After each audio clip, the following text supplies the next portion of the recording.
Hey everyone, I want to talk about the recent controversy in the US with these, shall we say, these so called book bannings. These individuals who would like to restrict access to gay and lesbian books, I assume in school libraries or in public libraries in general. I want to talk about my story. Obviously, I did not grow up in the US, I grew up in South Africa, but talking about how I got hold of some books that were quite explicit and my opinions on this topic in general. So anyway, when I was very young, one of the most exciting things for me was getting a library card and being able to go and if there's any topic I wanted to learn about, whether it was airport security or how like cities work or something like that, I could go rent a book from a library and learn all about it. When I realized at a later stage that I might be, and this was about being 15 or 16, that I might be gay, I was still kind of in denial.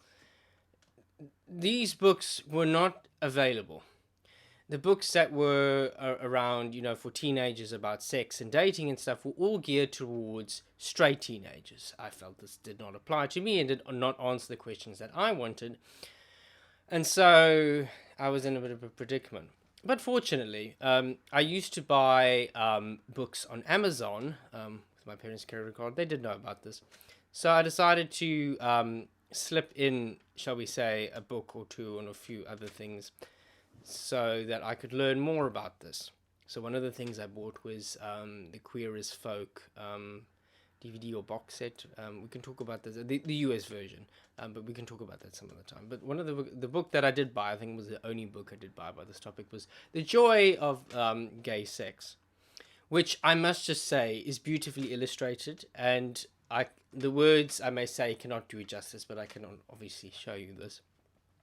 I also no longer have said book. I gave it to a friend when I 5 years ago was decided to move overseas for a while, and I did not want to pass through customs with such a book. If I ever decided to transfer to Dubai or Qatar, I decided this is not the book I would like to have with me. Today I don't really care, and I would happily travel with such a book. But anyway, so, in spite of the book's title and the beautiful illustrations that it had, it spoke about the A to Z in some ways of gay life, and that would be dating, internalized homophobia, coming out to your parents, navigating safer sex, and dealing with drugs, and all of those sorts of things.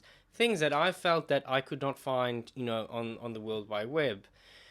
And I believe, if you will pardon the expression, that this book kept me on the straight and narrow. It helped me navigate this new life that I was getting myself into, and it presented this information in a healthy, frank, and no holds back fashion that I really needed at the time, because there weren't any gay men that I knew in my life. I didn't have. There were no other gay people that I was aware of at school. It wasn't really spoken about, and if it was spoken about in a very negative way.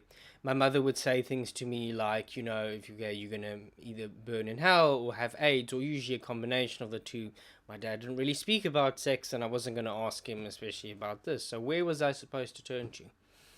I understand, and we can argue about the nature of that book and it being so explicit and whether I should have had that or not. And I'm happy to say, have a debate about that there may be other books that are more appropriate. But I would argue, as a teenager, when your hormones and that are racing, you've probably seen and viewed a lot worse. I think it's far better for, at least from what I went through, is to have a book like that than to stumble or learn these things through pornography or through someone else who may not have your best intentions at heart.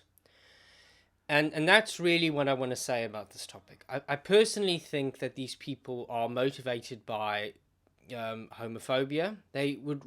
I genuinely suspect that a lot of these people would like to see gay people dead. They know that that's not really socially acceptable in the United States and other countries anymore to say this, so they have to find more alternative ways of doing this, and one of the ways is by protecting the children.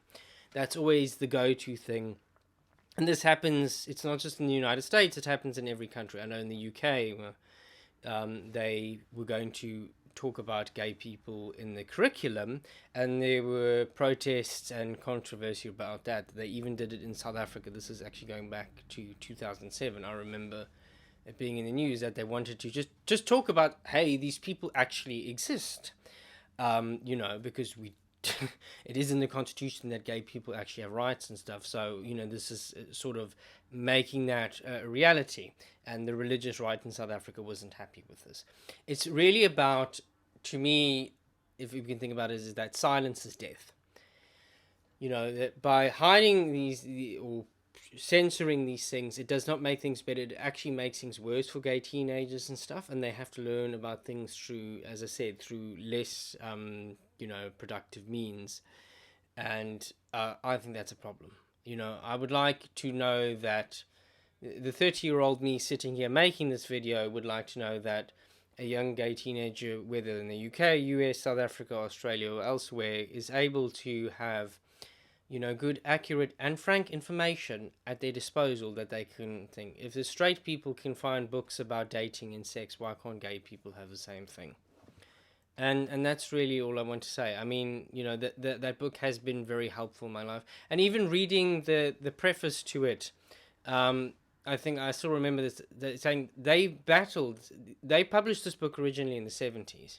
I mean, the edition I had was from 2004, but anyway. They battled to get this published in the United States or in the UK or anywhere else because of the homophobia and stuff. No one wanted to touch it. And, they struggled to have a book that was, blunt and straight to the point, no questions asked. They didn't use like medical anatomy. They would use words like cock and fuck and whatever. And there was, not this clinical sex book. It was a, kind of no holds barred sort of thing. And it really helped me a lot. As I said, I learned everything I possibly could have learned from that book, and it's helped me navigate this journey of being a gay man. And I live here today in the UK at the moment, and it's served me well, and it's kept me out of a lot of trouble. So that's all I can say. So yeah, I really don't know what else I can add to that. So thank you very much for watching. I will see you next time, and bye bye.